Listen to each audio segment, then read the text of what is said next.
Hello, everybody. Welcome back to Xbox Casuals, the Xbox podcast. I'm one of your hosts, Corey Deering, and alongside me, as always, is the man who is improved by monk fruit, Josh Finney. Improved by monk fruit? Yeah, dude. So here's the thing. I don't know if you know this or not, Josh, but I've recently picked up the addiction to Red Bull, and by recently, I mean like the last year and a half. I think you've been. Your blood type is Red Bull at this point, and I ran out of the stuff that I order in bulk, so I stopped by the gas station, and they were out of the sugar-free Red Bull, but they had did you get the Zero? Red Bull Zero, but it's a new flavor with monk fruit extract, and let me tell you, Josh, is it good? It's the best thing I've ever put in my mouth. You can take that however you want, Josh, but it still stands. Delicious. Okay. It's delicious. I might try one at the gas station tomorrow then. Wow. It's delicious. I'm still processing that it's the best thing you've ever put in your mouth, but I mean, maybe not the best thing. Earl's sandwich still exists, but I was going to say, we've had some pretty good sandwiches in our time. Yeah. Well, the rate Disney's demolishing everything. The Earl is probably next. Yeah. A moment of silence for Muppet Vision 3D. I know, right? So we can get a Monsters Inc. suspended roller coaster. So, hear me out. I'm okay with the Monsters Inc. coaster, okay? And I realize you probably didn't have many other places to put it other than, replacing Rock and Roller Coaster, which low-key is what they should have done. Mm-hmm. But, man, they said they're preserving Muppet Vision 3D for the future, and I want to know what that is. If you're just going to dump it on Disney Plus, I'm going to be really upset. And let's be real, that's probably what's happening. Please maybe transplant. My thing is, I feel like the dream scenario is you transplant whatever's happening in Muppets Courtyard over to, since they're going to do the Muppets overlay in the Aerosmith coaster, that show building right next to it is getting a villain show this summer, apparently. Once Villains Land opens in Magic Kingdom, move that shit over there, make that the new Muppet Vision Courtyard. Or rip out Disney Junior. Little Mermaid. But my kids love the Disney Junior section, and Bluey is coming. The Little Mermaid show, then they're making a new one. Fuck, where do you put this then? Listen, you know that animation show that you have to sit through, back by where you used to meet the Star Wars characters. Oh, yeah. Little Mermaid? Yeah. And one way was the Star Wars characters, and the other way was that animate. You could see the animation movie. And the old animation courtyard. Yeah. And they haven't updated it since Mulan because it's still Mushu that they're animating. Replace that with Muppet Vision. That theater's. Theater's small. That theater's small, but Muppet Vision never has a long line anyway. It's not that. No, long. It doesn't. The most important thing for Muppet Vision would be you need the effects have to be there. Mm-hmm. You have to have enough room for the effects. I mean, you could just build a bigger theater back there. Let's be honest. Are you gonna? Does you know what I would really like? Come with my Disney Plus subscription. Put it on Sunset Boulevard. Put it on Sunset Boulevard, going down towards the Tower of Terror. Yeah. Knock out one of the gift shops over there or something, or the old animation buildings, or the old animation buildings behind that. It used to be a fry stand. I don't know what it is now, but you know what I mean? Those animation buildings are still back there. Yeah, this is an Xbox show, obviously, but we're both very passionate about the Muppets. It's now Muppet Vision Casuals. This is what the problem is. It's also the final thing Jim Henson ever made, and it is an enduring classic.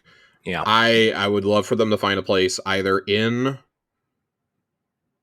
Hollywood Studios, or God forbid you go put it at I don't know why you would do this. Put it in Epcot or Magic Kingdom. Low key, rip out the Hall of Presidents and put it in there. I mean, dude, at the rate this country's going, they're going to have. Let's be honest. Why not? Let's be completely blunt. Yeah. I mean, they're not going to open that. They're not even going to open the Hall of Presidents for like 3 or 4 years at this point. Replace the yeah, they're just gonna keep it under maintenance. Replace the laugh floor at Magic Kingdom with it. Yeah. Put it in there. Yeah, why not? Why not? Why not? Or the Stitch thing, right? So the Stitch thing, I've wait, talked that's to gonna be Wreck-It people. Ralph. Right? I've talked to people about the Stitch thing, and this was interesting. I didn't know this because those buildings are so old, and that particular ride has been like closed down for so long and hasn't been renovated like ever. The way that it was built, there's like so much shit in the ceiling. They would just have to rip out that whole building and redo it essentially. Well, for whatever Tomorrowland reason, the redone laugh anyway. floor hasn't gone through that, but that area has. Yeah, I mean that Tomorrowland just. I feel it's like not tomorrow anymore. I feel like Tomorrowland just needs to go away, man. Like, no offense to Tomorrow, like keep the theme like Tomorrowland sci-fi-ish, but they like should have fixed Tomorrowland before doing a Villain's Land. I'm just gonna say, yeah, because we have the worst Space Mountain easily. Like Tokyo Disneyland is building a new fucking Space Mountain behind the old one, and then they'll take out the old one. Like really. Buzz Lightyear is clearly falling apart. Yeah. And nobody cares about Astro Orbiter. The only two things that I would argue need to stay in Tomorrowland, the cars are awful. You need to keep. That's where the Cars ride should have gone, honestly. The only two things you need to keep are the People Mover and Carousel Progress. That's all you keep. Yep. And Tron, I guess. Well, I mean, Tron kind of goes without saying. Yeah. Like, just because it's brand new. My dream is that they do a Muppets area in a theoretical fifth park. Yeah. Which I feel is coming at some point. I feel like they're gonna do I feel like they're waiting to see what Epic Universe is like and see if they can kind of Epic Universe is going to be kick ass. Here, I'll solve it for them.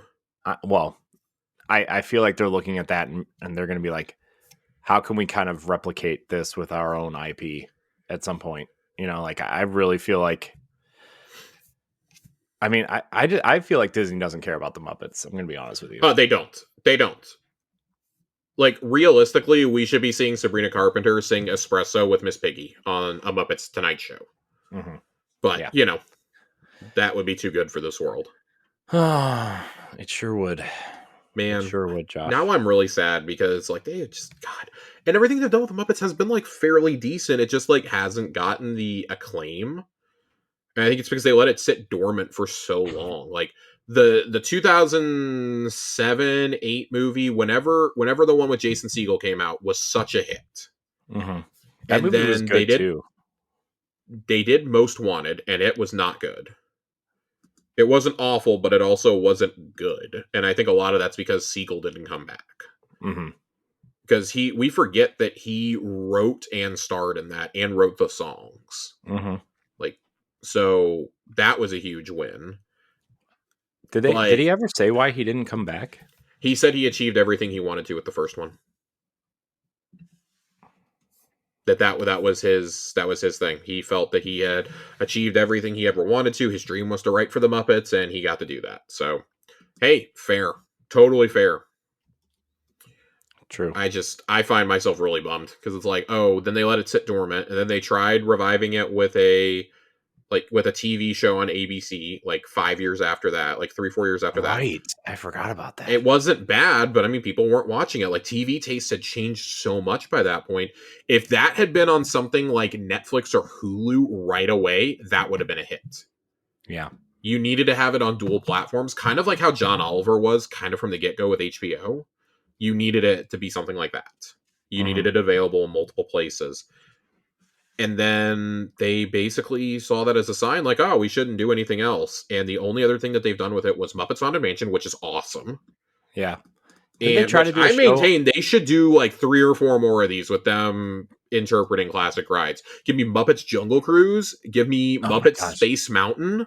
Dude, Muppets Jungle Cruise would be amazing. Dude, give me Muppets Pirates of the Caribbean. I mean, we kind of have that with Muppet Treasure Island, but... Yeah, but you could also say the same thing about Space Mountain with Muppets in Space. I need everybody to be a Muppet except for Captain Barbossa in that show. I just need Jeffrey Rush to come back. That's all I need. I don't know, why not? Have Davy Jones walking around and it's like actually Davy Jones. Yeah. Yeah, there's a few other things that you could have done, but it's like, man. And then the Electric Mayhem show they did wasn't bad. That's not half bad either. Yeah. It was good enough that they're doing a roller coaster on it. So, but I digress. We spent 10 minutes talking about the Muppets. I'm just getting sad. I'm getting really upset. Yeah. And this was actually kind of a banger week for Xbox news. It was. We last week we had that awesome developer direct, which was obviously the focal point of the whole week. We did a special episode on that last week.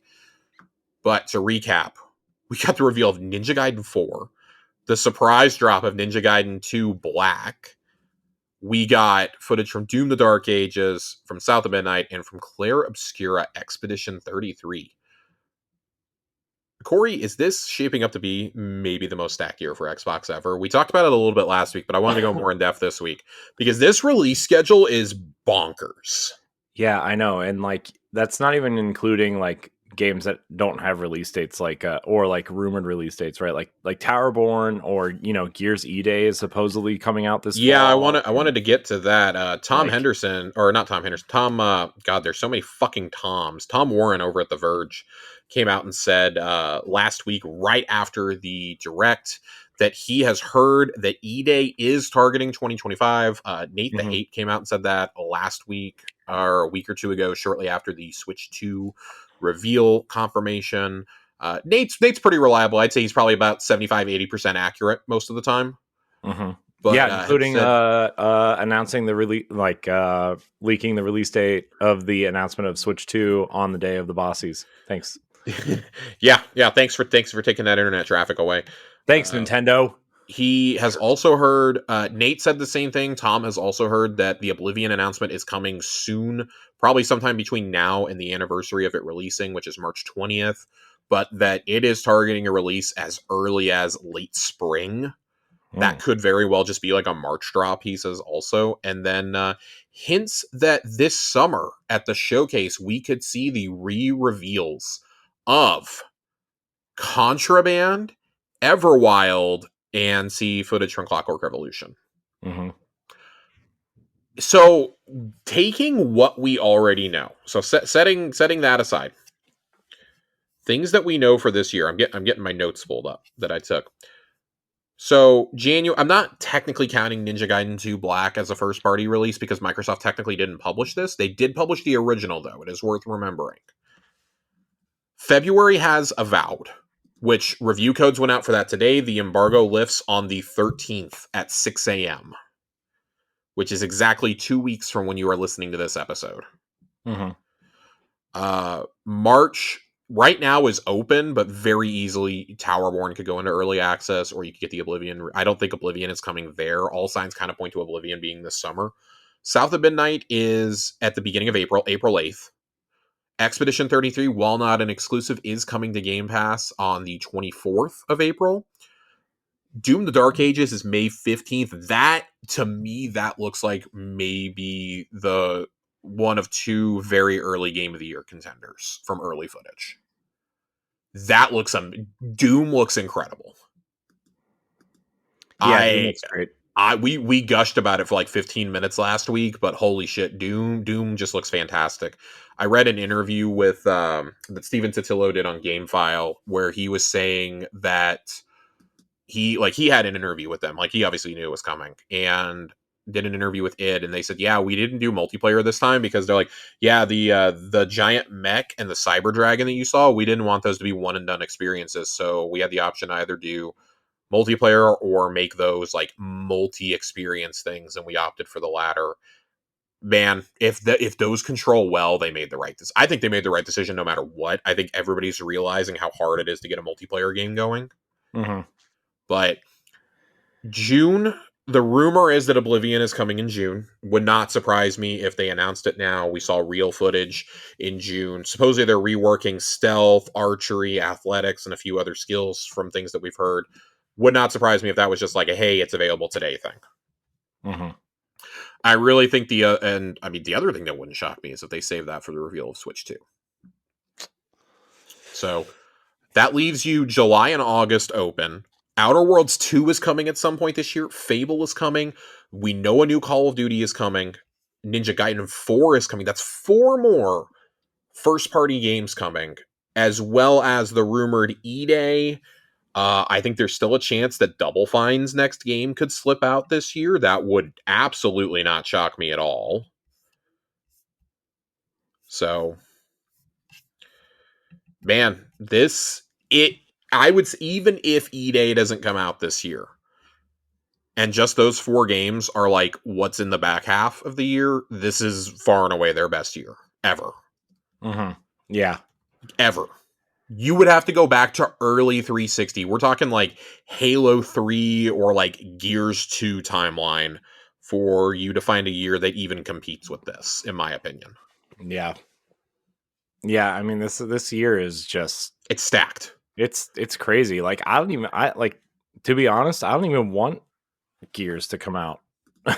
Like as much as like I want to play Gears because I'm a Gears fan, like it's gonna get buried, like I don't know. I feel like I feel like Gears will easily hold its own, especially with their new multi-platform strategy. Right, but you have to look at this, right? Gears hasn't been out in a long time. It's Gears 5 was what, 2019? Mm-hmm. And then we had Hive Busters a year and a half later. Yeah. But like Gears 5 didn't sell well. Granted, I know Game Pass did, it had really good engagement numbers though. So yeah, but like I think you have to consider A, Call of Duty, B, the rest of Xbox's lineup, and then the dark horse, well, not really a dark horse, but the ones that the giant is slumbering GTA 6. GTA 6, right? You have to consider that, I think. So yeah, that's my thought. And I think actually, what I think they should do is like release that collection this year, and maybe next year put Gears out in the spring and that remake of Halo out in the fall. So I think that's ultimately what happens. I think because then you can have a year-long celebration of the 25th anniversary of Xbox, the 20th anniversary of Gears, the 25th anniversary of Halo. You can do a whole year long thing. Also worth noting, this year is the 20th anniversary as of May, I believe, is the 20th anniversary of Forza as a franchise. Yeah, it's coming to PlayStation, right? Yep. In May. May? We're gonna hit on Forza 5 here in a minute because we got a bunch of other PlayStation stuff. Talk what's coming, but even if Gears misses this year, like, dude, next year's packed. You conceivably have E-Day, the CE remake, which the CE remake is all but confirmed at this point. Yeah. A pretty decently known Halo leaker, Rebs Gaming, said that the Halo CE remake started pre-production in January 2024 and is now in full production. And they are claiming that Certain Affinity's multiplayer Halo game is still alive.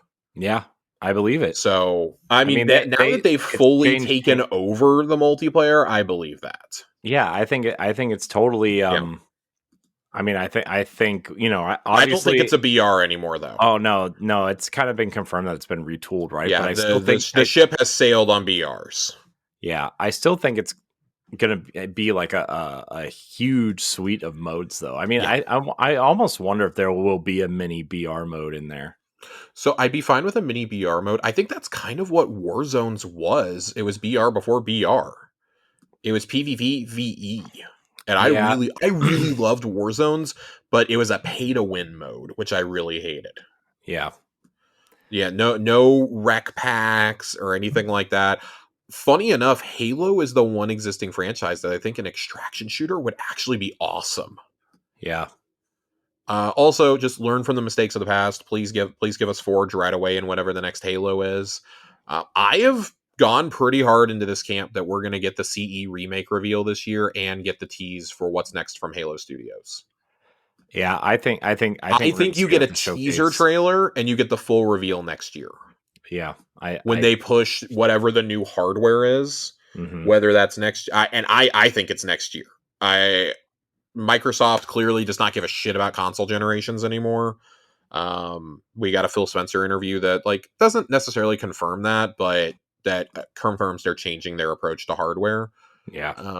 But Which next makes year sense for them. I mean, you what are you gonna conceivably say when your like when your console doesn't sell? I mean, you have for 26, you have E-Day, you have the CE remake, you have most likely State of Decay 3, Perfect Dark, you have the next Infinity Ward Call of Duty. That's 5 mega games right there. mhm. I would bet serious money if there is a console next fall, Forza Horizon 6 is launching with that console. They will Yeah. not release another Forza Horizon until they have new hardware. I will guarantee that right now. Yeah. And I think it's finally going to be Tokyo when it happens. There's been too God, many how cool would rumors. that be? It's the most wanted destination by far. I It's mean, one of what if the it's just Japan? Like, what if you can go through the countryside and then I'd, make it I'd to be fine with Tokyo? that. That would be like kind of combining the best of Horizon 3 with like an urban environment. You could get that classic Horizon feel, but you could also like Need for Speed it up in a lot of ways. No Mhm. cop chases, but Need for Speed doesn't really exist anymore, so Right. you'd have a great street racer. You honestly, it could be like an homage to Project Gotham if you do it that way. Oh my gosh, how cool would I that miss be? Project Gotham so much. That'd be cool. I would love for them to I would love for Forza Horizon to take time off. Not that it hasn't already, but to bring back Project Gotham at some point. Yeah. Even if it was just Turn 10 that was making it, I would really love another Project Gotham. Mhm. What else could they conceivably have? Now, Clockwork Revolution, we just mentioned that game. That's next year. Double fine if their game doesn't come out. Next year's already kind of Contraband. That next Yeah. year's already packed. Yeah. Plus, People Can Fly is working on that Project Maverick game, right? Like, So we're gonna go into that right now. Let's get into that because that actually got confirmed this week. Speaking about Gears of War, Gears E-Day is getting support from People Can Fly, and it was confirmed by a Polish newspaper that this is Project Maverick. That was confirmed. This is Project Maverick. We thought it was Gears all along. You and I both thought it was Gears. This is kind of the last chance for this studio to get saved, unfortunately. yeah. Well, aren't they supporting Gears? That's for a little like, aren't they supporting Gears too? Like the new one, People Can Fly. That's what I just said. They are doing E-Day. Oh, okay. Yeah, you're right. Project Maverick is them supporting E-Day. Oh, you think that? No, a Polish newspaper straight up confirmed it. Oh, I thought those were two separate things. Nope. That seems dangerous. Yeah. God, there were a lot of sources that were flying around. I was trying to track it down on Reddit, but People Can Fly supposedly has 5 other projects in the works. One is Square Enix 5. publishing related for 2026. One is with Krafton, and 3 are supposedly self-published, with one of those being a VR game. I do wonder, like, even though this Polish newspaper confirms that Project Maverick is supposedly them working on Gears 5 or Gears E-Day, I do wonder if they're doing the Gears collection. Yeah, they got it. That would be my guess, is that they're doing the collection. Mm-hmm. I would say the original trilogy plus Judgment in one collection. I think you have to. You don't need 4 and 5 don't need an update. Well, I mean, 4, if you want to 4 and 5 will get their own collection when they come to PS5. That's fair. Yeah, because they're both on PC already. Mm-hmm. So I believe Gears 4 is on PC. Don't quote me on that. Gears 5 is. Gears 4 is also on PC. They're on the Windows Store at least. I don't think they've come to Steam. Yeah. So, especially because like, I think you're gonna want to get that original trilogy out on other platforms and draw hype up for this new one, right? Yeah, let's talk a little bit about going to other platforms. Today it comes out, maybe the biggest news of the week on any game platform. Forza Horizon 5 coming to PS5 this spring. They said this spring, and you want to know why? I'm pretty sure it's because they're going to announce the release date at the Nintendo event. Oh, you do? You think? Oh, I 100% believe this is coming to Switch 2. You think it's a launch game for Switch 2? I think Microsoft. You guys had this debate on Pal Block, and I haven't gotten a chance to listen to it yet, but I want to get into it here. I think that Microsoft is going to be one of the biggest first-year publishers for Switch 2. I'm writing a thing for the website about that. Because think about it right now. They did not put Sea of Thieves or Hi-Fi Rush on the original Switch. The original Switch simply could not handle Sea of Thieves for whatever reason. It probably couldn't handle Hi-Fi Rush either, let's be honest. I mean, the online stuff is what prohibited Sea of Thieves Got you. because Grounded, they released Grounded first, right? Because Yeah. Sea of Thieves was rumored to come to Switch, Mm-hmm. and then Grounded came out, and like that online functionality in Grounded, It's a catastrophe. It was awful, just like the rest of the Switch's online stuff. So I imagine those two are shortlisted for Switch 2. Mm-hmm. I bet I would put money that Forza Horizon 5 is showing up. From all accounts, Indiana Jones and the Great Circle is running okay on Steam Deck. So if it's running fine on Steam Deck, I don't think it'll be a launch game, but I think Great Circle comes by the end of the year. Mm-hmm. Yeah, there's a lot. I mean, there was a rumor going around from Extos1 on Twitter saying Doom the Dark Ages is coming to Switch 2. The reason why Xbox hasn't revealed it is because Nintendo's not letting third-party devs announce information until Nintendo says so. Yeah. So Doom the Dark Ages, dear God, I hope it's better than the other Doom games were on Switch 1. Oh, come on. Doom on Switch wasn't that bad, as someone who reviewed 10 frames a second later. Hey, it was in the teens. I do think that this gives credibility to the rumor that we had about a month ago about Master Chief Collection coming to PS5 and Switch 2, though. I fully expect... I think Microsoft is just getting like a 5-minute segment during the Switch 2's game announcements. Or also, like Phil Spencer has said, like he came out publicly and said it with an interview with Danny Pena last week, right after the Direct, that he, as soon as the Switch 2 announcement happened, he was messaging with the CEO of Nintendo, basically being like, "Hey, congrats on it. We can't wait to support it with software." It's happening, man. Especially if you're gonna still have a problem with this, get the fuck on board. Here's my theory: is that I don't think Halo is going to be announced at the Switch reveal event. I think it's going to be revealed at the Microsoft or the Xbox showcase this summer when they reveal the remake of Master Chief Collection, and the reveal of the remake of Combat Evolved. Yeah, and then they're going to say, and we're going to put the Master Chief Collection on other platforms, and it's going to be cross-play and cross progression and all that stuff. I do think that they're going to keep playing. It's funny that they are very clearly willing to play ball with Nintendo, but like don't want to do it with PlayStation. I know. Well, it's the other way around too, right? I mean, PlayStation has dabbled on the Switch side as well. I mean, with Lego Horizon, and didn't give it to Xbox, right? So yeah, I feel like they did that because they knew the audience for Switch, and like I think they see it as we don't need to support Xbox right now.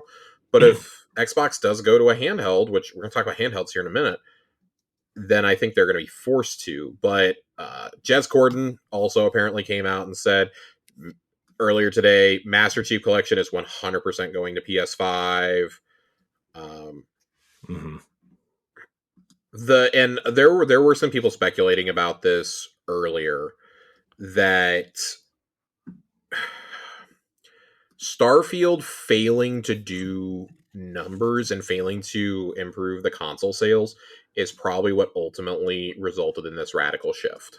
And I would agree with that. And I think seeing the wild success Sea of Thieves had on PS5 also made them go, yeah, we got to do more of these. We got to do more. Yeah, it's crazy how they also were like the number one publisher last year because of Sea of Thieves going to PS5 and because of Black Ops 6. That alone made them like the most profitable publisher of the year. So, what didn't they say like 64% of like their revenue came from, or there was a number that was being thrown around about their sales numbers, or like 64% of other multi-platform sales were from Microsoft owned studios. Yeah, nearly $500 million was spent on Xbox games across Steam, PlayStation, and Xbox in December. Black Ops 6 attracted 38 million users in November 2024. That was it. Yeah, those two numbers were that's absolutely insane. I was looking to see what else, if there was anything else in here. I don't have the one. I don't have the story pulled up, but yeah, there was a pretty crazy amount of players that came from PlayStation. Like Phil was saying that like over half of their revenue came for Call of Duty came from PlayStation users. Hmm. It was like it was something like 65 to 70%. Yeah. And speaking of this multi-platform strategy and getting excited for the newest game by putting Mm-hmm. out the older games on other platforms, Ed and I were talking about this on Pow Block. You know what game I think would seriously do really well on the Switch would be a Fable collection. Yeah, so there was a rumor about a Fable collection a couple of months back, and again, I these are to bring the 360 games over is a no-brainer. That That because requires like bare minimum work. yeah, and I think you want to get these games off of the 360 platform and bring them forward, especially if like someday Microsoft gets out of hardware or Yep. considers transitioning the If Xbox only into to like get these a games PC onto the type. Steam store. Yeah. Or like transitioning the Xbox platform into like a set top box PC type, like a user friendly Yeah. PC that sits under your Which TV. Phil has like kind of hinted is the future. Like they want to keep making hardware. Box is literally in our name, but you can tell that he's fighting a losing battle on that front with Oh Satya. yeah. Oh yeah. I that's why I'm firmly in the camp of they are going to make the handheld is for real. Hmm. Um, he gave as much of a hint to I don't know if it was Destin or not, but what was the other thing I was gonna bring up before we really got into it? Oh, yeah, Destin did an interview with Phil last week as well, and shout out Destin. Did not realize that he had left IGN a couple weeks ago. Struck out on his own. Lands an interview with Phil Spencer almost right away. Yeah. Good on you, man. Well, I don't know if you heard, but IGN is buying out a lot of the I old did guard. hear, unfortunately. Hmm. So he probably used some of that money to launch his own thing, right? Like I imagine that that's also part of why because they've absorbed so many game sites at this point. Ziff Davis has at least. yeah. And I don't know what that means, but like Kat Bailey's not there anymore. I know Stella got let go over that was a really weird one. What happened with her? And Chris Yeah. Durick is no longer at Games Industry. That's a huge loss. Chris not Hmm. being at Games Industry is a massive loss. Yeah. Well, I mean these major websites, like, yeah, IGN's probably always going to exist in some Yeah, capacity, but like the age of like the website is over, right? I mean, like you're going to right. go to these like YouTubers and podcasters with micro communities and I pay attention to think the people that you want. I think VGC is one of the last like good outlets out there that hasn't been swallowed up because they're funded totally through Patreon. Yeah. I think Andy Robinson does really good work over there. Chris does a lot with them, obviously. Jordan Midler's over there. I really like what VGC does. But Destin asked Phil Spencer, and I got the entire transcript here. Indiana Jones has an exclusivity window. To be fair, can you solidify that Starfield is staying put for the time being? That was from Destin. Phil Spencer's response: no. Like there is no specific game that I would. It kind of goes back to my red line answer. There is no reason for me to put a ring fence around my game and say this game will not go to a place that it would find players where it would have business success for us. What we find is where we're able to drive a better business that allows us to invest in a great game lineup like you saw, and that's the strategy. Our strategy is to allow games to be available. Game Pass is an important component to playing the games on our platform, but to keep games off of other platforms, we don't think is the path we're going to take. That's not a path for us. It does not work for us. I will say this right as someone who has been almost exclusively an Xbox guy for 20 years this fall. This makes me excited because let me tell you something. If putting games on other platforms allows Game Pass to continue to exist and for me to play my games that way, Hmm. fantastic. Well, Everybody wins. What has hmm Phil's message always been? When we all play, we win. hmm yeah, and I think I think the Xbox is going to be the platform for Game Pass, obviously. And it's like, well, if you have another platform, you can pay $70 or $80 or whatever the new price is going to be on next gen. But if you subscribe to Game Pass and you have an Xbox, you get it, right? Like I still think that's going to be their philosophy moving forward. You know? Yeah, I'm okay. I'm okay with this. Like let me be realistic. The game AAA games are so fucking expensive. You have to Yeah. maximize your profit. Like everybody freaked out a couple of years back when they first started putting they put games on Windows, and I remember people getting upset. And then they put them on Steam, and that's when people really lost their shit.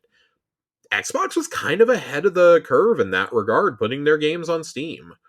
Like, I mean, they and have been. also like low key, I'm gonna be real. If we get a period of exclusivity where these games are on Xbox first, like maybe for 6 to 12 months, I'm okay with that because that means PS5 players can get them eventually. But hey, if you're super impatient, play them on Steam or get yourself a Series S. It's there. It's an option. I actually really like that. Mm-hmm.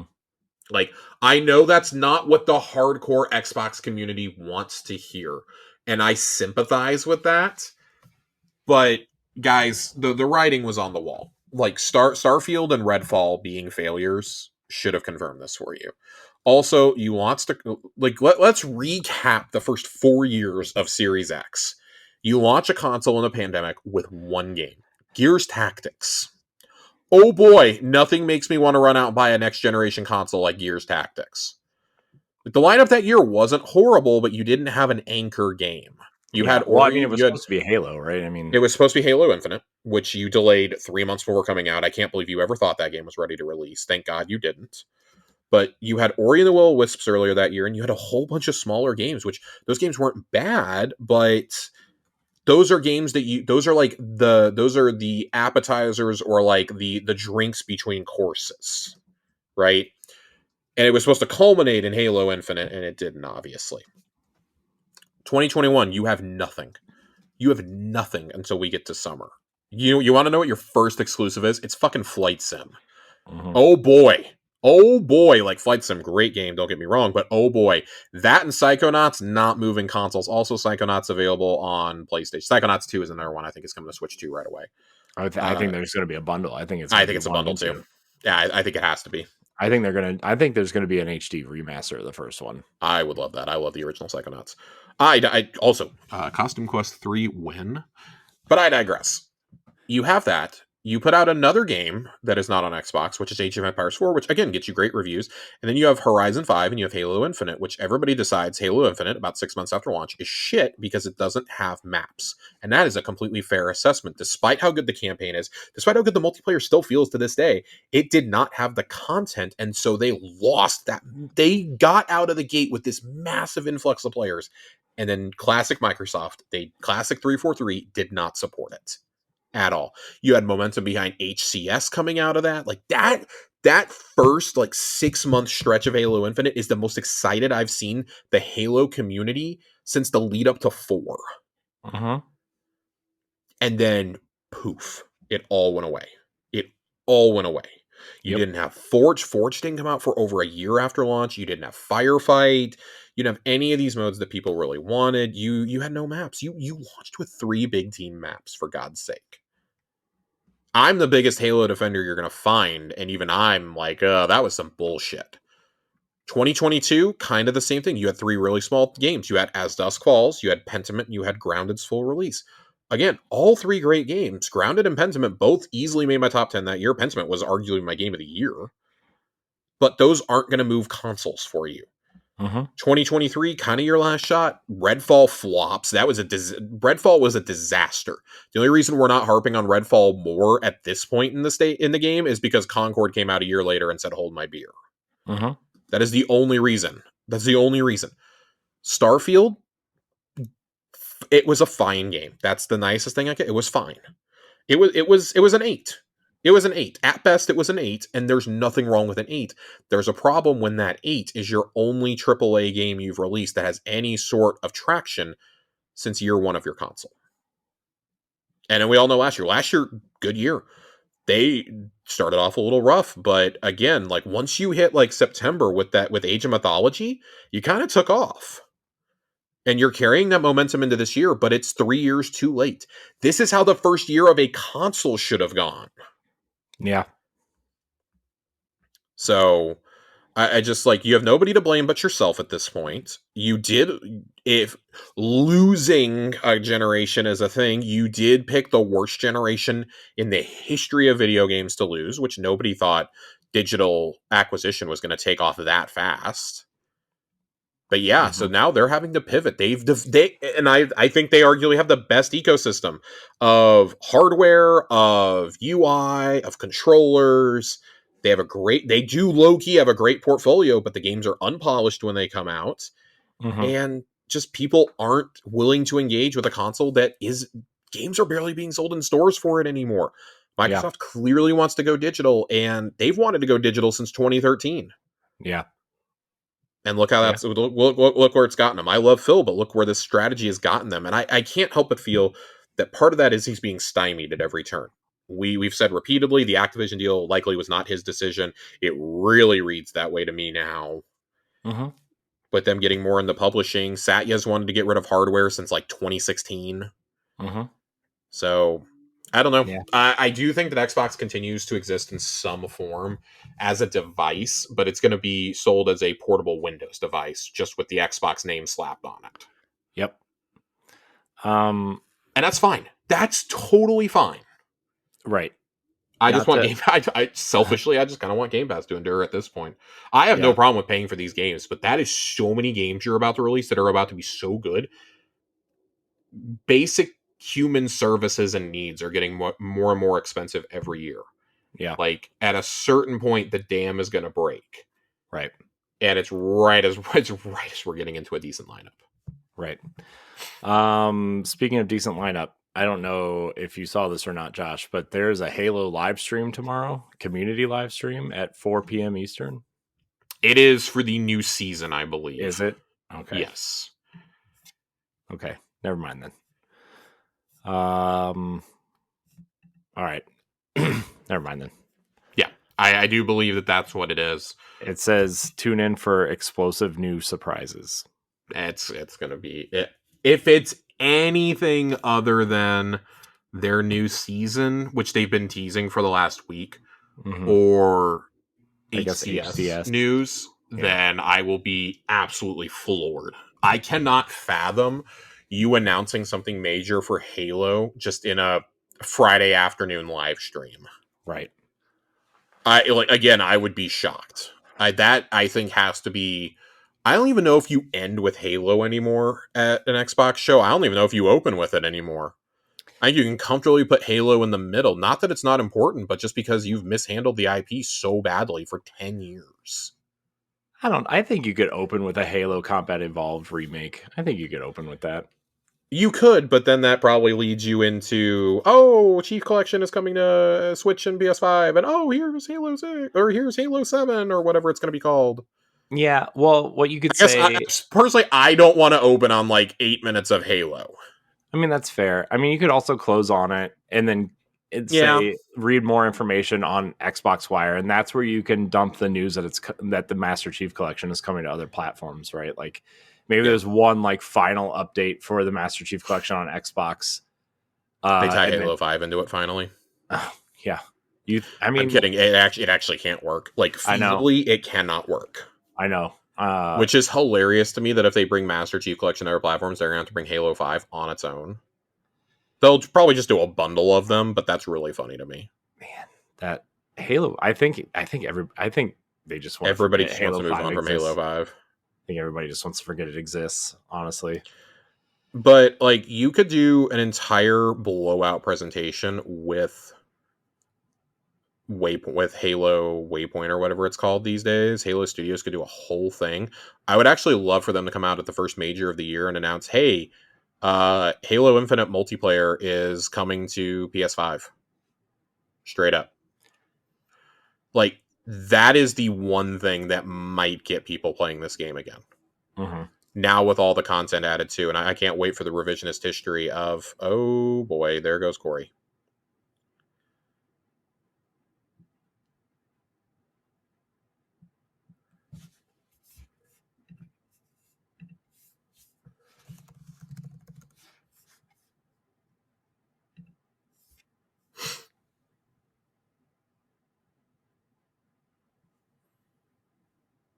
No, you're back. You're back. Oh, it showed that you disconnected on my end. Oh, it showed that you disconnected on my end. That's wild. That's the second time in the past week that's happened to us. I know. Ugh. Anyways, continue on from where I was. Yeah, I think that putting it on PS5 might be the thing that injects some new life into the game. And honestly, like with both that and Gears, that's going to get people who aren't Xbox fanatics excited again. Mm-hmm. Putting it on Steam was a good first start. The reality is, I just think that Halo Infinite, it's too far gone. It's too far gone. But if you're going to put the Master Chief Collection over there, you might as well bring the other two over as well. Just saying. Yeah. No, I agree. You know, just go ahead and do it. Do the Fable Collection. You know, bring Forza Horizon 5 over, whatever. But I think that Sony internally is screaming, going, God damn it, now Forza's coming to PlayStation. They don't really have a game that does what Horizon does. And I mean, it's up to anybody's interpretation which they think is better at this point, GT or regular Forza. I think they both have pretty significant issues. Yeah. But I saw people going like, oh, maybe we'll get them PS5 Pro enhanced. I will say right now, I'd be floored if you got PS5 Pro improvements on first-party games. I'd be floored. Considering they're not even doing them for their own console, I'd be shocked. Yeah. I think if you want PS5 Pro improvements, you're going to have to wait until like the next home console is out, and then they'll do like 20 updates at once. Mm-hmm. That would be my only guess. Yeah. Because can you imagine the optics of that? Like, oh yeah, we're going to get the best place to play our games is on PlayStation. Could you fucking imagine? That would be the one thing that would make me so upset about this. Is, oh yeah, our games are, you know, better frame rates, better visuals because of PS5 Pro. I would be so mad. Like a PC I can accept. I cannot accept it on PlayStation just yet. And I know it's coming. But that would be massively frustrating to see, I think. Mm-hmm.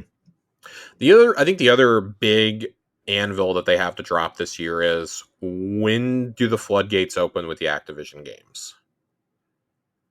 Because they've now been sitting on them for close to a year and a half. And we were told they were going to be a slow trickle. We do know that the Crash Bandicoot trilogy is coming to Game Pass, or has already come, I guess. When do the floodgates open and the Call of Duty games start coming? Right. Or is that like their break glass in case of emergency move? Put out Black Ops 2 like 3 or 4 months before the next major game, just so like people flock to play that. Tout your console as the only console you can play every single Call of Duty ever made on. Right. Which, like, it's true, because even Call of Duty 1 released on Xbox, and I believe is backwards compatible. Mm-hmm. So, play every single game ever made, question mark? Oh, that would do something for you, I guess. Yeah. Even if it's when you have a handheld and you start putting them all on there, be like, hey, we've relisted the original Call of Duty on Steam. Everything else is available through us, so that there's you know, less hackers and stuff of that nature. And go crazy. Yep. So, we did have something on the hardware front during all of this. Hardware front? Yeah, on the hardware front. I wanted to talk about it, that Phil Spencer said. Where was it? Did I lose it already? I think I may have lost it. How dare you? On why gamers should buy an Xbox still. I want people to pick hardware based on the capabilities of that hardware and the choices that they want to make about where they want to play.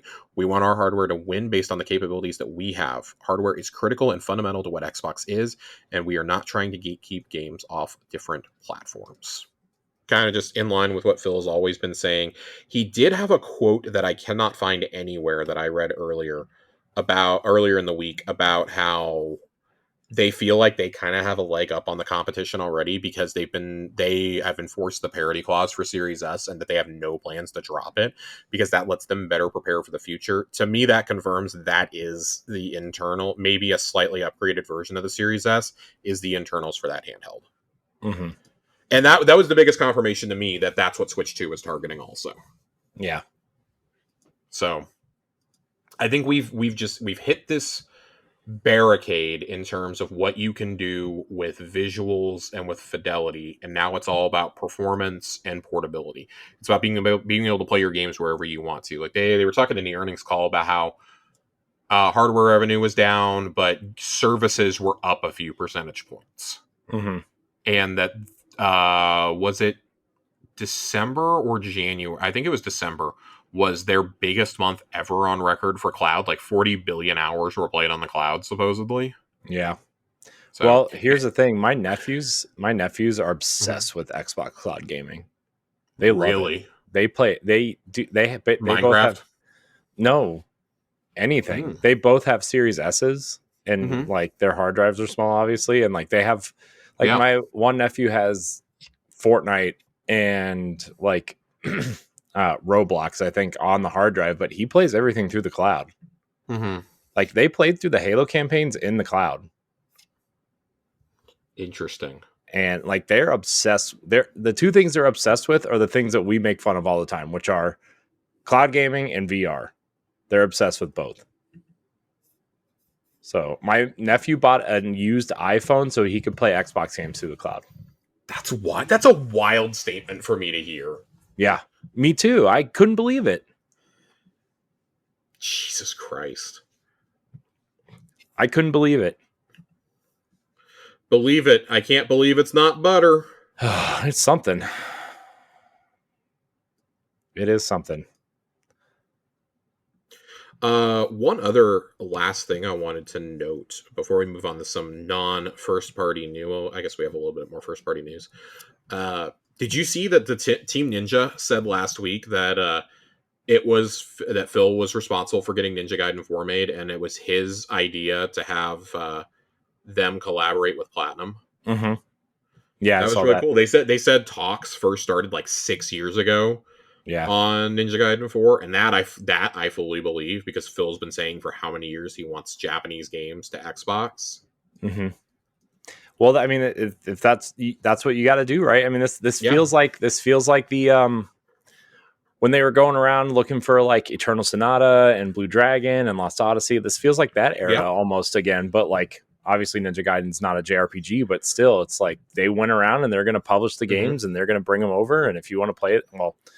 Obviously, Ninja Gaiden's going multi-platform, but like it's if they're publishing it, it's going to be on Game Pass. So if you want to play it, that's why I keep arguing to people. I'm like, man, if you're interested in these games, like I think it's worth it if you have the money to invest in an Xbox, or at least invest in Game Pass if you're on PC.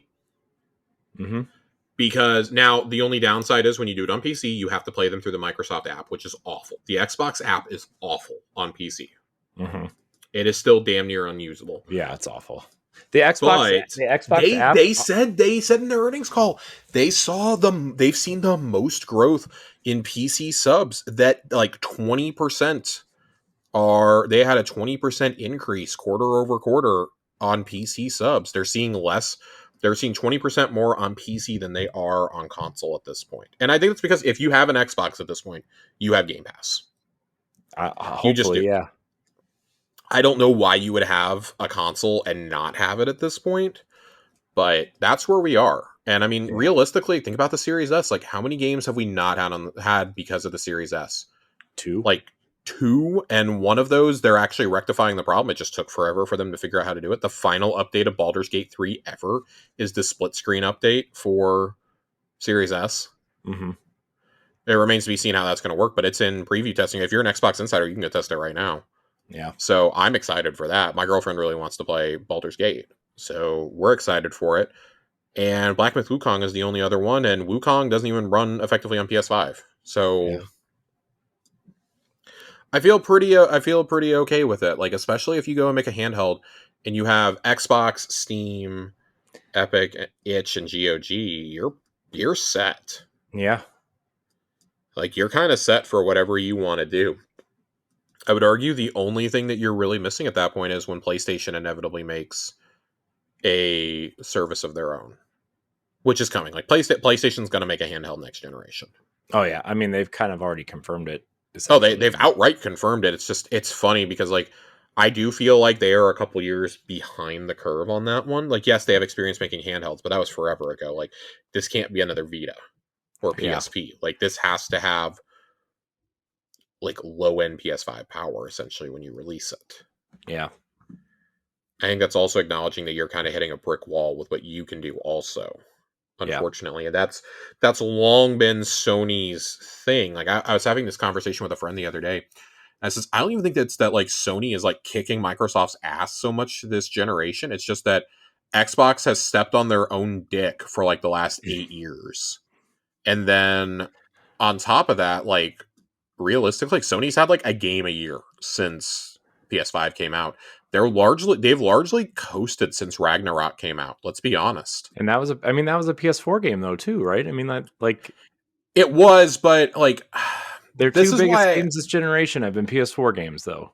this is why I hated that argument in a lot of ways though, because like if we are gonna get rid of like barriers to play, right, and like traditional generations going away, I think we have to view it here like yes, it was a PS4 game, but clearly the best place to play that was PS5. Like it was unplayable on PS4. I don't care what anybody says. That game was unplayable.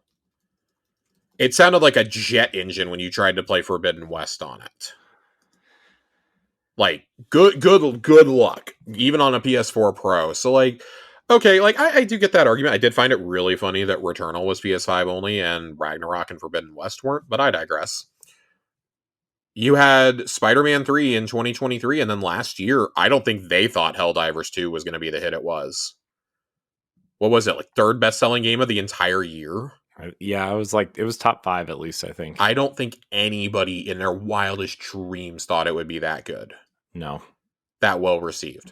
So honestly, they get a huge boost there. Yeah, I mean, I think like I don't think anybody thought it was going to be like the hit it was because you look at the last one, like Helldivers. The last one is a cult classic.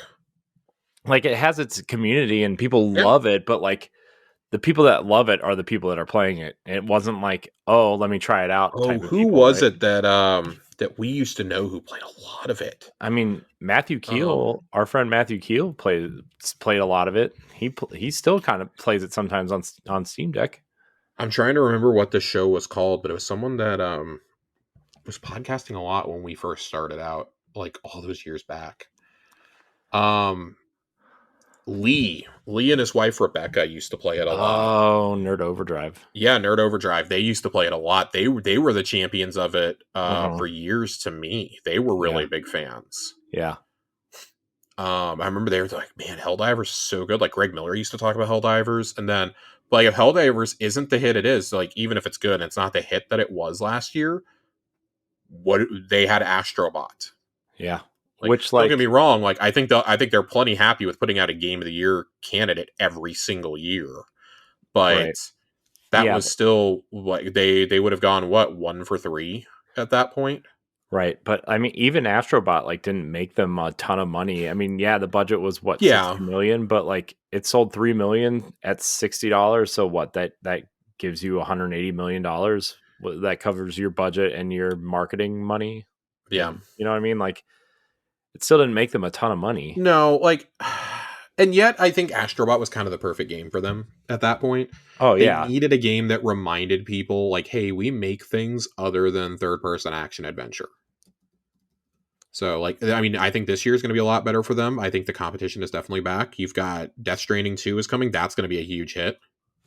It's a weird game, but it's going to be a big hit. I did not realize until we were talking a few episodes ago how much Death Stranding 1 sold. Yeah. That game's going to be big.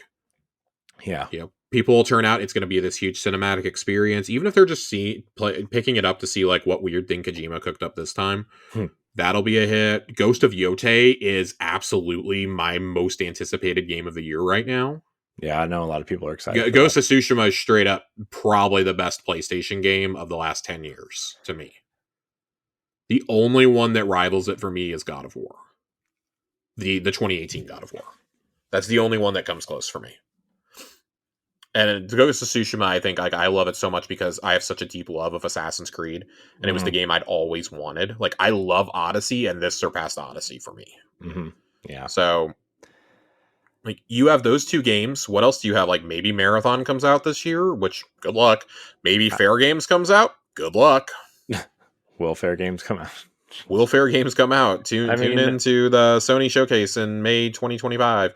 was it you and Wolf, I who were talking about Jade Raymond's like yeah, terrible luck a couple weeks yeah, we ago? were doing it on this show. Yeah, I couldn't remember if it was you or Laurent I was talking about. No, no, it was on this show a couple of episodes ago. We were expressing our concern about it, Yeah, man. and I still I have concerns about that. I think really if you get out of this year, they've got some good stuff in the pipeline, but Sony Wolverine. also I think is real. Yeah, Wolverine is still on the horizon. Hopefully I think we're seeing footage this year from that. Do you think we But who see knows? Wolverine or that rumored Venom spinoff first?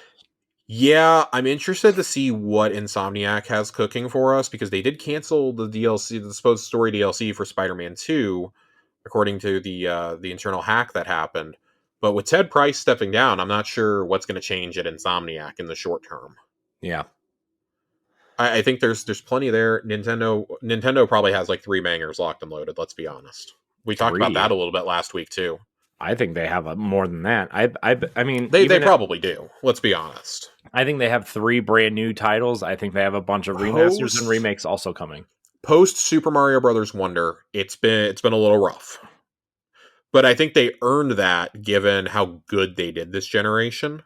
Mm-hmm. Like post Wonder was fall 23, right? I'm not getting my years wrong. That came out after Tears of the Kingdom. Wonder and Super Mario RPG both came out in November. So yeah. Okay. So post that, I would argue Echoes of Wisdom was like the one must play game. Yeah, I would throw Mario and Luigi in there also. I don't know if it's a must play, but it's the other. I saw so many people divided on that. I guess I'm trying to say like also in terms of I know like what you're saying. A story that we've never seen before. No, I know what you're saying. So also like, but Nintendo does this, right? Nintendo puts right. out several bangers in a year, and then they have a bit of a down year. It's the Nintendo also, cycle. But also like, from what I heard at PAX last year, Switch 2 was supposed to be out last year. Yeah, it was. And because a couple of developers that I still talk to today were going to demo their games on Switch 2 at PAX. Yeah. And Nintendo never put it out. And they were like, oh, we had to like... That kind of fucked with so many smaller studios' financials. Yeah. I mean, bigger too. I mean, look at Ubisoft. Ubisoft kind of came out and said they were relying a lot on Switch 2. I honestly wonder if Switch 2 would have made if it had been able to be a launch game for Switch 2, would that have moved the needle on Lost Crown or not? I know it came to Switch 1, but would that have moved the needle? Maybe a little bit, but not enough. Financials came out on that game this week, and I was so sad to see that only sold like 1.3. I mean, that's still a lot though for that type of game. I guess. Like we were talking, you and I talked last week about how like we love Metroid. Metroid is like, if you live and breathe video games, Metroid is like one of the greatest franchises ever to you. But the general public just does not give a shit about Metroidvanias. Mm-hmm. Yeah, they just don't. Like we were talking about how Dread is the best selling one, including the 3D ones, and it's only sold like 4 million copies total. Yeah, it's out. Dread is arguably a top 3 Metroid. I mean, Dread has outsold every other 2D Metroid combined. And I think and that's with how many re-releases also. Right. And it definitely outsold each of the Prime games. So I guess when you look at the competition coming this year, like Xbox having such a strong lineup of original titles and not relying on remakes and remasters. Yes, I know they have Oblivion coming. That's a big deal. That is also a game that is 20 years old. 19, excuse me. It's 19 years old this year. I think that's okay. Like, this isn't, The Last of Us Part 2 came out 2 years ago. Let's re-release it. With basically nothing added. Yeah. You know, it's not one of those scenarios. This is an actual game that is being remade in Unreal. It's getting updates to the gameplay, to some of the skill systems. That is a little bit different than re-releasing Skyrim for the 5th time. You know? So when I look at this lineup this year, I feel like as of right now, they probably have the overall, like, I'm not going to say the best, but I think they have the most exciting. Because I think like PlayStation has the 2 pedigree titles that we know about, right? Nintendo this year, in terms of non-remakes and remasters, is going to have a new 3D Mario. They're going to have Metroid Prime 4. They have Pokemon Legends coming, and I would wager they have one more big game. Well, the new Mario Kart. Yeah, Mario Kart. I'm talking like I guess like story games, but yeah, Mario Kart is huge. Mario Kart's gonna be the best selling game on that platform, bar none. Dude, Nintendo should just. What if they launch with a new Animal Crossing? What do the rest of us even do? Well, Nintendo should just whip their big flopping dick out and just bundle Mario Kart with the Switch 2. Is what they should do. I think it would be really cool to see that bundled with it for like the first 2 million units or something. Yeah. Because people are already going to buy it. Yeah. So, like, yeah, I mean, Nintendo could package Mario Kart 9 in with every single Switch 2 sold from now until the end of time, and it wouldn't even make a dent in their financials. Nope. Because the Switch was so successful. Yeah, it might even improve them, honestly. And they could like jack up the price and nobody would argue with it because, hey, we get Mario Kart 9 with it. Yeah. I know I'd look at it and be like, hey, we get Mario Kart 9. So, like, overall, like, I think all three are in a somewhat healthy place. Like, PlayStation, very healthy in terms of sales. Their games, when they come out, few and far between, but they're bangers. Like, by and large, they're bangers. I sat here and talked shit, but Helldivers and Astrobot, 2 out of 3 last year, not bad at all. Not bad at all. Yep. They also had the Final Shape. Yep. I don't really like to count expansions in here, but they had the Final Shape, and the Final Shape was chef's kiss. Yeah. All three made either my Game of the Year list or my honorable mentions. So, like, they're about to get one of the best games of 2024 on their consoles in April with Indiana Jones and the Great Circle. That we got the numbers on that this week. 4 million players since it came out. And people are like, there's 25 million Game Pass subs. What the fuck are you guys playing? And I'm like, 4 million? That's more than I thought it was going to get. Yeah. It would not, for the record, it would not have sold 4 million copies. No. But I do wonder how many of those were Game Pass numbers and how many of those were purchasing it on Steam. Because it did chart. It charted at like number 9 for December. Yeah, and I know a lot of people liked the Steam version because it had features that the Xbox versions or the Windows version didn't have. It was the beefiest version for graphics and frame rate for sure, but not like it ran bad on Xbox at all. Mm-hmm.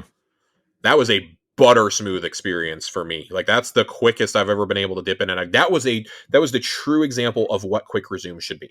Was that game? Yep.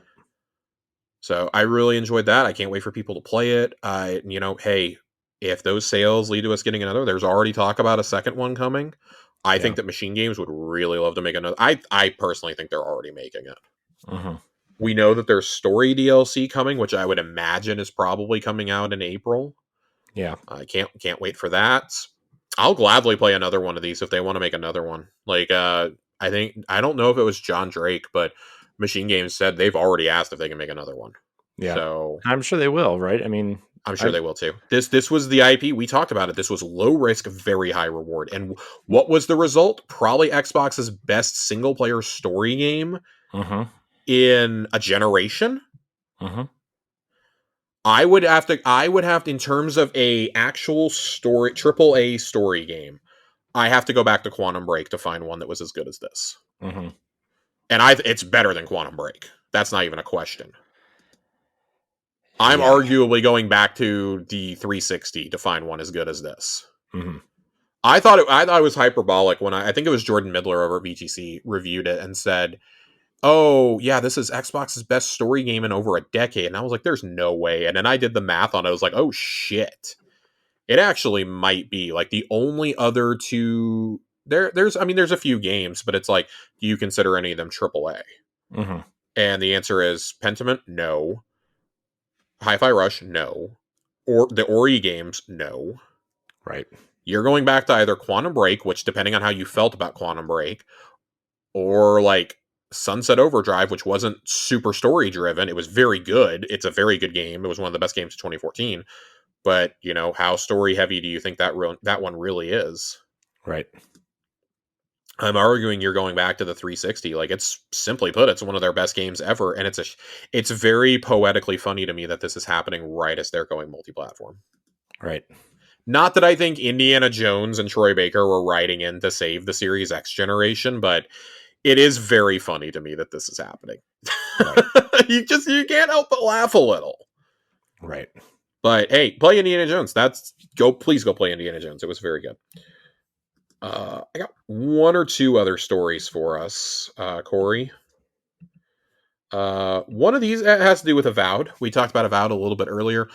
It has been confirmed that there will be 30, 40, and 60 frames per second mode for Series X and 30 and 40 FPS options for Series S. I don't think there's anything wrong with that. If you played Obsidian games before, you know exactly what's coming. It's probably going to be a little janky. It's probably going to be like a great 8.5 out of 10 game. Right. I'm very happy that they are putting this out there that early. Yeah. 2 full weeks to play and review this game that we've heard is supposed to be a 35 to 40 hour experience feels like enough time for people to get it out there for reviews before early access hits. Mm-hmm. Because I think early access lifts on the 13th that night. Yeah, the evening of the 13th it'll lift, so reviews will come out like 12 hours before. Maybe you waited a couple days too long, but I feel like that should be enough time. Yeah, should be. So 40 frames also, really love seeing that as an option, because 40 frames kind of low-key underrated for single-player games, in my opinion. Yeah. Because I think 60 feels really weird in some single-player games, especially when you're in first person, or third person, I guess I should say. It feels a little weird. Mm-hmm. For me, it's for anything that's like not a shooter, it feels a little funky. 40 frames, kind of love seeing that. That's the best of both worlds to me. So little interested to see how that one plays out. Yeah. And then we have one last story. We actually do have a question tonight too. Ooh. We got a little bit of sad news about one of our favorite studios yesterday. We got a studio update from BioWare. Yeah. This was a bummer. Now that Dragon Age Veilguard has been released, a core team at BioWare is developing the next Mass Effect game under the leadership of veterans from the original trilogy, including Michael Gamble, Preston Wadamanuk, I hope I pronounced that right, Derek Watts, Parrish Lay, and others. In keeping with our fierce commitment to innovating during the development and delivery of Mass Effect, we have challenged ourselves to think deeply about delivering the best experience to our fans. We are taking this opportunity between full development cycles to reimagine how we work at BioWare. Given this stage of development, we don't require support from the full studio. We have incredible talent here at BioWare, and we have worked diligently over the past few months to match many of our colleagues with other teams at EA that had open roles that were a strong fit.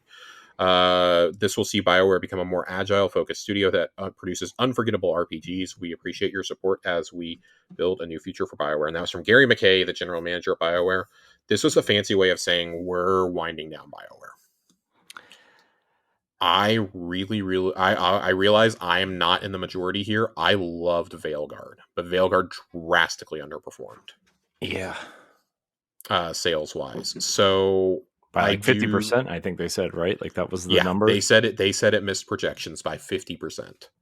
That's so hard to come back from. For even though there is a tease, if you get the true ending of the game, there is a tease as to the future of the franchise. I think this puts the franchise's future in serious jeopardy. I mean, you Mass Effect about Dead Space also. Oh my god.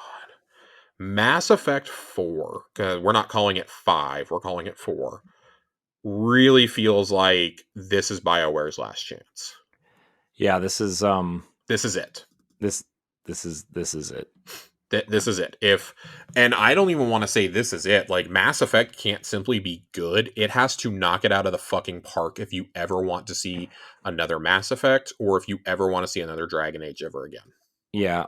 I do want to say that Mass Effect, I think, has a broader appeal than 100% Dragon Age. I would agree. Not to take anything away from Dragon Age. I know people love it, and I know, but like Mass Effect, Mass Effect was something special, right? And people have a lot of super fond memories of that trilogy and how it connected and just how interesting and awesome it was. So yeah, I mean, people still people are still going back to Andromeda now, right? Or, and like, oh, it wasn't that bad. I thought the same thing too when I tried playing it a couple years ago after I played the trilogy, and it's pretty rough. It's Yeah. pretty rough once you get a couple hours into it. It's like, ugh, this is bad. I actually just reinstalled the Legendary Trilogy last night because I really wanted to play 2 and 3 again. I have other games sitting on my backlog on Ninja Gaiden, and I just decided, yeah, fuck it, I want to play Mass Effect again. In case you want to know how my Game Pass backlog is going, I this is a bummer, man, but it's kind of been on the wall for a decade. Like, yeah, Inquisition was a big hit. It won Game of the Year from a lot of places, but 2014 was a notoriously weak year. Yeah. It was effectively a soft reboot of the franchise that really hadn't been a gigantic hit to begin with, in my opinion. And then you have the catastrophe of Anthem. God, And how many reboots did Veilguard go through? Like 3 or 4? at least two. At least 2. It was delayed several times also.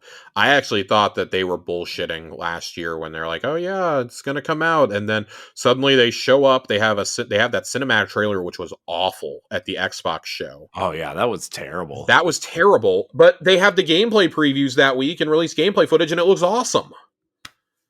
And it was the most baffling rollout of marketing I've seen for a AAA RPG in years. Yeah. It was. It comes out, it doesn't help that you've got the anti-woke crowd running around being like, we don't like this game, it's too woke. I'm sorry that y'all don't like women, okay? You don't like women, and you don't like that there's a black guy as one of the lead characters. I'm so sorry. Sorry that somebody is non-gender also, or gender fluid, excuse me. Somebody is gender fluid and explicitly says that they're non-binary at one point. Like, so sorry that fucking offends you in 2025. Get over it. Get over it. Honestly. Those people exist in our world and they deserve to be represented too. So I don't really give a shit. If you're upset about it, whatever. You're totally within your right to say the Veilguard was not a great game. I don't really care if you say that. But I think that it's an absolute just ridiculous notion that that's why this game didn't do good. No, it didn't do good because it actually was pretty shallow when it comes to the story at times. The quest design wasn't great a lot of the time. There were a lot of fetch quests, a lot of retreading paths. I get it. I understand. Yeah. But Mass Effect 4 really feels like we got to nail it. And I think Michael Gamble being in charge is a really big move. I really like that, but we're kind of coming down to the wire here, Corey. Yeah, I think the skies have darkened, to say the least. Yeah, I think obviously BioWare is not what they once were, right? I mean, studio, a lot of that studio left, and a lot of them moved on to other projects, and I mean, Casey Hudson's not there anymore. Yeah, I mean, yeah, he hasn't been there. He came back to try to save Anthem and then left after Anthem came out, right? So yes, BioWare's just not what it used to be, and it's a wonderful studio from a historical perspective, and we got a lot of awesome IP and a lot of awesome games out of it. Mm-hmm. But all these studios aren't meant to last forever. I don't want to see anybody lose their jobs. And maybe the point of this is to maybe let this team do something that they want to do and kind of, stop trying to emulate what the old guard did. Maybe that's part of it, but also they're owned by EA and EA is never going to let them do that because they own so much IP that they need that IP to exist to sell. So I don't know, man. They're in a rough spot. For sure. I think we could say that about a lot of things happening over at EA these days. Yeah. But I do think that I think the hour is nigh for BioWare. And we've been saying this for years, right? I feel like people have been saying this to a degree since Mass Effect 3. Mm-hmm. I still don't understand why that was so divisive, but it is for some reason. The thing that I do find interesting is that just just a couple months ago, they also announced that Amazon's going to do a Mass Effect TV series from the creators of The Expanse, I believe. Mm-hmm. So why are we why are we upset about this? This is so stupid. Yeah.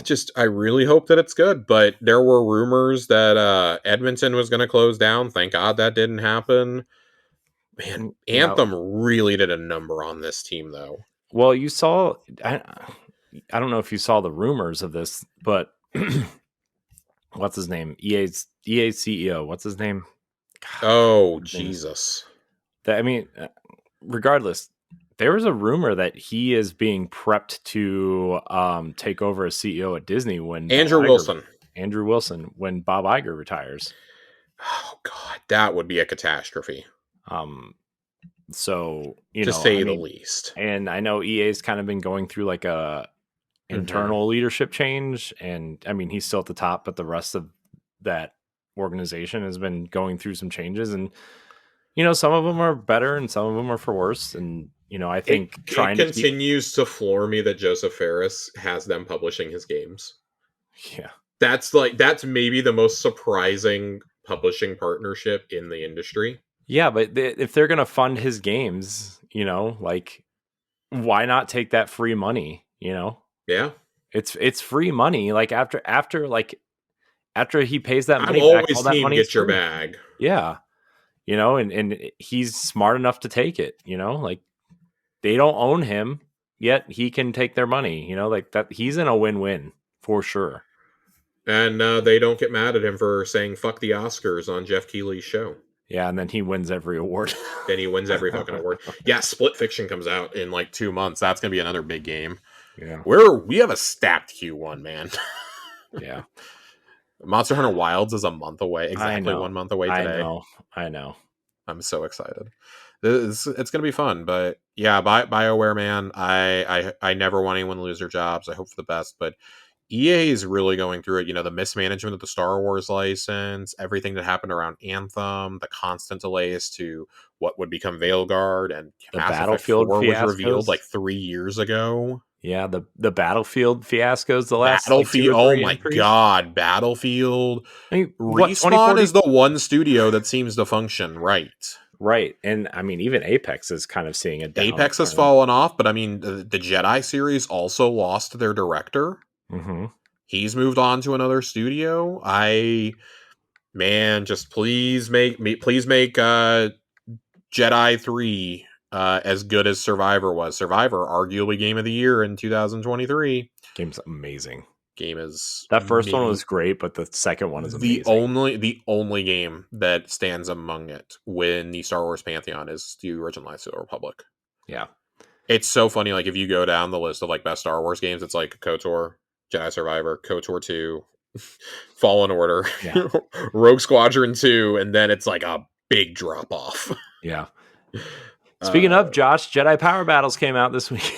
Oh God, you can play as Jar Jar Binks. This is better than Super Bombad Racing, though, so I guess I can't be too upset. Oh man, Super Bombad Racing. I have really enjoyed seeing the old like PS1 and PS2 era games come over. Mm-hmm. I was talking to our friend Austin Campbell, and he was asking if Indiana Jones and the Staff of Kings was worth playing the other day, and I was like, no, not at all. Don't touch that game. It's terrible. That's what the Wii and PS2 version. Yeah, game, right? It's real bad. Yeah, it's not great. I says you should, however, find a way to play Emperor's Tomb.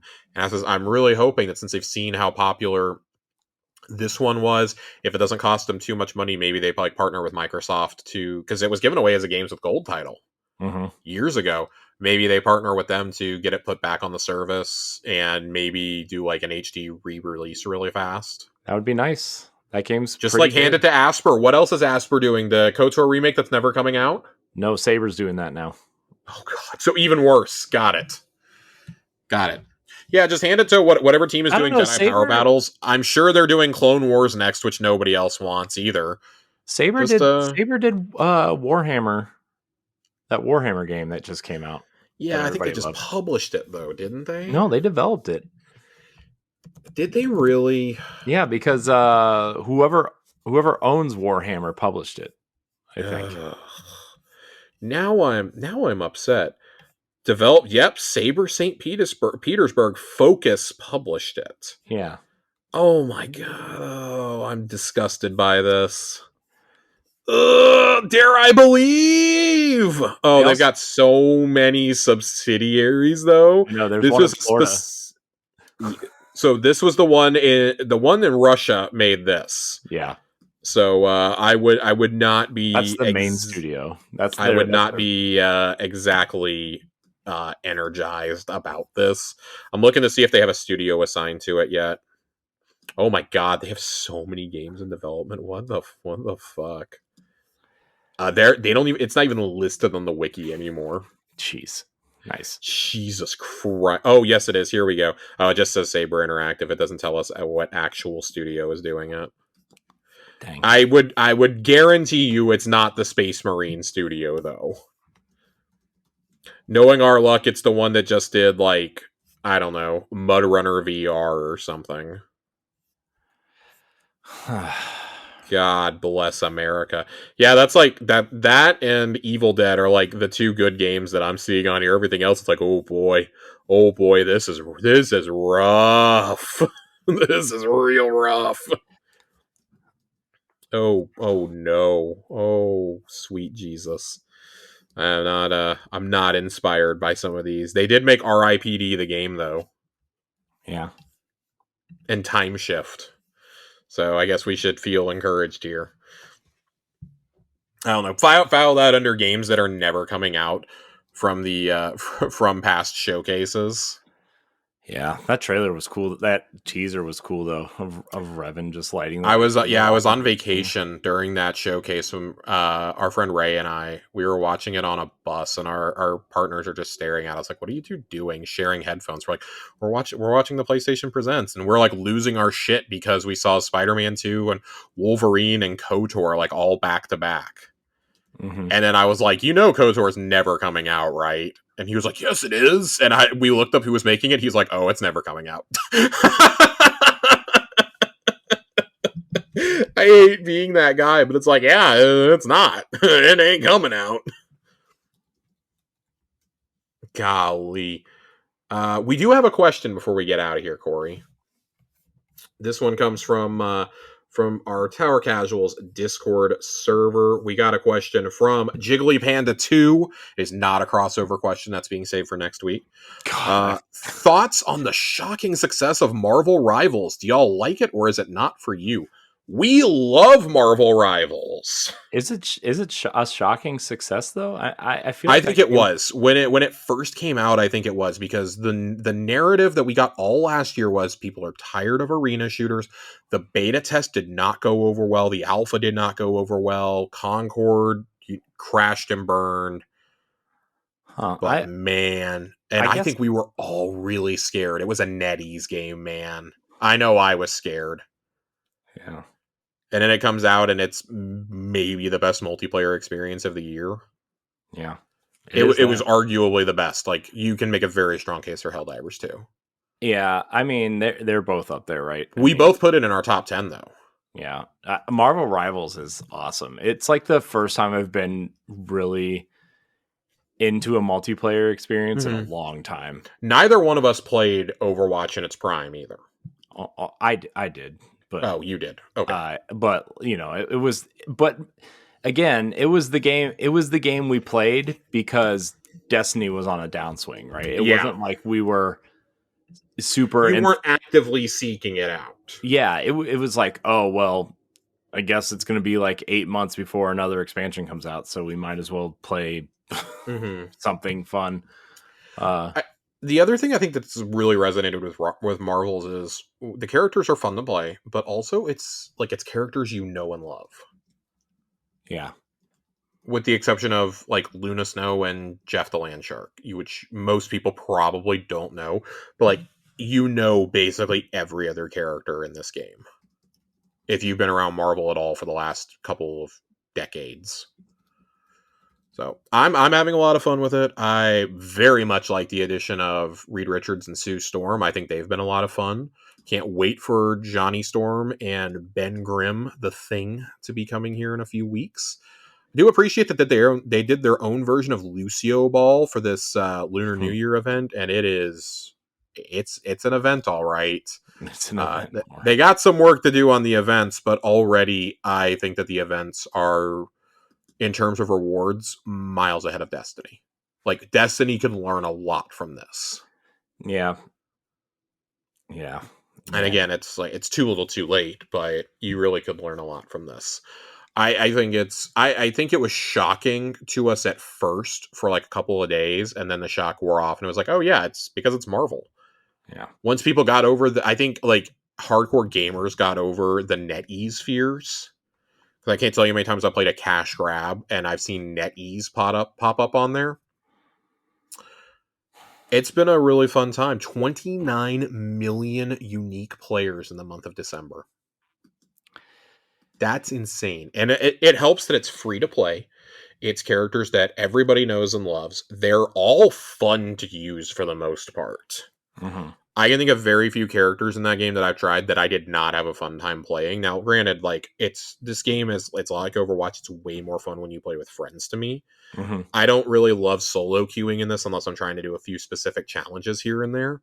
But them letting you do your challenges in practice versus AI or in regular or in comp is really nice. There's no like comp only challenges except to get the comp skin for that season. Mm-hmm. I appreciate that. Yeah.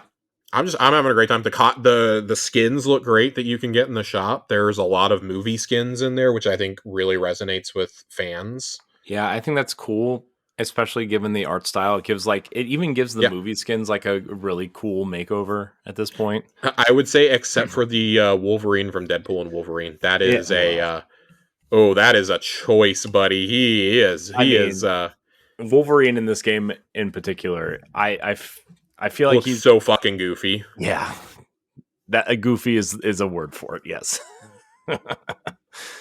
it's something, man. But I do really appreciate that they actually made this game look different, because like as much as we love the MCU, right? Like, man, those designs are starting to get boring. And, the live action stuff is starting to get kind of repetitive, and maybe boring is the wrong word, but you know what I mean? Like it just, we've seen so much of it that it's nice to see something different at this point. It's why I like watching the dumb animated stuff with my kids, right? Like, because I'm very excited to sit down and watch the Spider-Man series. Yeah, I think my son is a little bit too young for that. I have heard nothing. Yeah, I think he probably is too. I've heard nothing but great things from people who have watched it, though. We were all making fun of it. We've all been dunking on it for like months, and they're like, hey, this is actually really good. Yeah. I do love that Zeno Robinson voices Harry Osborn in this. Zeno is one of my favorite voice actors right now. If you don't know Zeno, he voiced Junpei in Persona 3 Reload. And Hawks in My Hero Academia.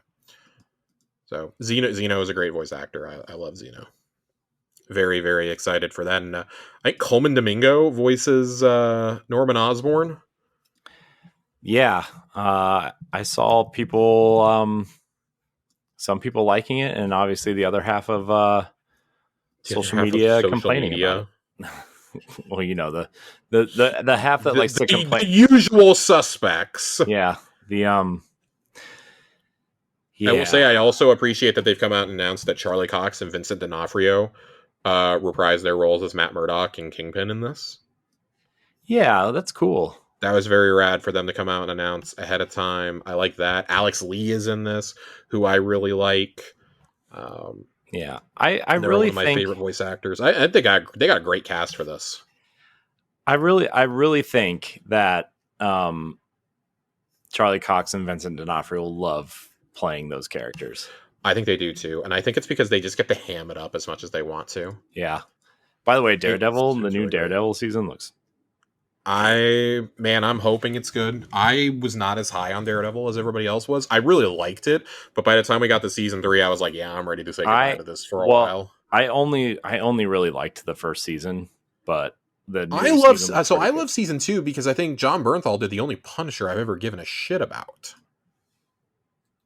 Getting the whole band back together though is so important. I'm glad that they shot the first 4 episodes, said this isn't working, basically got rid of everyone, rewrote the series, and it seems like it's way more in tune with the tone, because the stuff we were hearing about those first few episodes would have betrayed the entire tone of like what this Daredevil is supposed to be.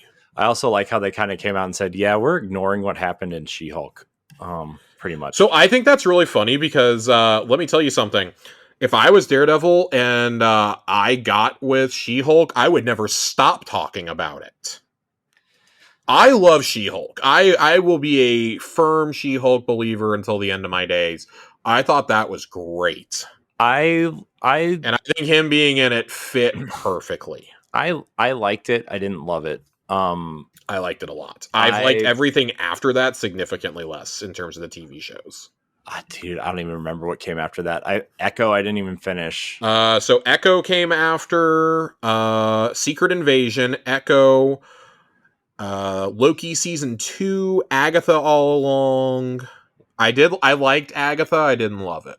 Yeah, my wife loved it. My wife was my girlfriend went nuts for it every single week when there was a new episode. She's like, we gotta watch it. I'm like, finally, I was like, you watch it without me. I'll catch up when there's a couple episodes. I don't really feel like watching this right now.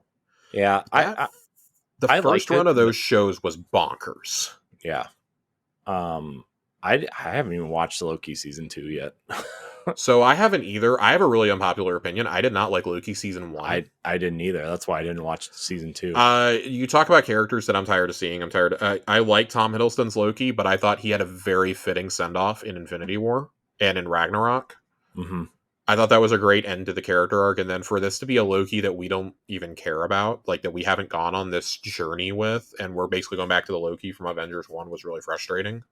Yeah. Because I think him having the relationship with Thor was so important to see how that evolves in Dark World, to see how that evolves in Ragnarok. Like, him secretly being Odin is fucking hilarious. Oh, shit. Like, that's great. Yeah.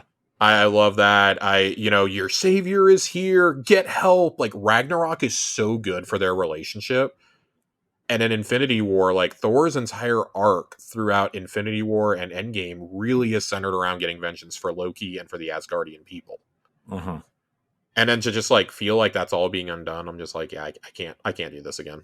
I can't do this again. But that original run of shows, though, WandaVision, Falcon and Winter Soldier, Loki, Hawkeye, Moon Knight, Miss Marvel, and She-Hulk. I can understand why, if you're an adult man, you did not care for Miss Marvel. I did, just because I really like Kamala Khan, and the actress they cast is perfect. I loved Miss Marvel. If you've never watched campy teen shows like The OC, then you probably don't like this show. But I feel like that's why I did like it, because I watched a lot of campy TV as a kid. I think Miss Marvel might be my favorite show. Miss Marvel is good. I still don't love the power change, although I understand why they did it. It was to avoid confusion with Reed Richards down the line. Yeah. Falcon and Winter Soldier clearly was changed because of COVID, and for the worse. Even though Sebastian Stan and Anthony Mackie are just outstanding in that show. Yeah. I love Moon Knight. I love Hawkeye. I would really love to see more Hawkeye. I would love to see more Haley Steinfeld, and just put her and Florence Pugh in a show and just let them, like, chew the scenery up together. Isn't there supposed to be a second season of Hawkeye? Wasn't there supposed to be one? At some point, I'm sure, but we also got the 2 TV specials. You got Werewolf by Night, you got the Guardians Holiday Special, both of which are great. I would actually even take more of those. I would take more, like, 45-minute one-offs, honestly, with some of these characters that, like, you need to establish. Yeah. Or that you want to. I would take more of those. Later this year, they're supposed to do Eyes of Wakanda, Wonder Man, and Marvel Zombies. I don't know how any of those are going to play out. Like, good luck. Yeah. What If kind of fell off towards the end. I still haven't finished season 3 yet, but I don't know if I want to. Based on what I've heard. I stopped like halfway through season 1. I liked season 1. I liked season 2. I just need to finish 3. But yeah, there's been some choices made with the MCU lately. Cap comes out this week, and as comes back to Marvel Rivals, you get a free skin if you go see it at a Regal Cinemas. Oh, apparently, shit. Is that this week? Is that coming out? That is this week. That is, in fact, next Friday. Dang. So I will be going to see Captain America opening night. Or at least opening weekend. I'm very excited to go see Cap. I love Anthony Mackie. And I'm here for Harrison Ford as Red Hulk because Oh that's my the god, that's dumbest gonna thing be he's ever so done. dumb. It's the dumbest thing he's ever done, and I'm here for it. The giant thing from Eternals is finally being used. It's great. I can't It's wait great. to see him as Red Hulk. I need that. I'm ready for Thunderbolts. I'm ready for Fantastic Four. Fantastic Four's first trailer is coming out during the Super Bowl, supposedly. That's what I hear. Which is February 9th, I believe. I'm interested to see how that cast is. I'm so excited. I'm genuinely just so excited. I'm And at some point Blade will come out. will it? Maybe. Are we sure about that? No, I'm not. And that makes it funnier, in my opinion, that I'm not actually sure if it's going to come out or not. Man. Well, Corey, you wanna wrap us up and get us out of here before I wax poetic about movies I'll never get to see? I guess so. I want to thank everybody out there for watching and or listening to this episode of Xbox Casuals. You can catch us every other, Friday on podcast services. Dude, there's so many fucking podcasts. I gotta slow down a little bit. Josh, thank you for your time tonight. As always, you can listen to our sister show, Tower Casuals, our Destiny podcast, and check out the Bossies, I guess. It's all out, ready. I'm done. I'm so tired of looking at this stupid logo and this stupid thumbnails and everything. But Josh, I think people enjoyed our show. So I did. It was a labor of love on your end. It was long though. Gonna have to cut that down at some point next year. But anyways, everybody out there, like, subscribe, share, rate, and review wherever you listen. Thank you so much for watching and or listening. And until next time, we love you. Goodbye.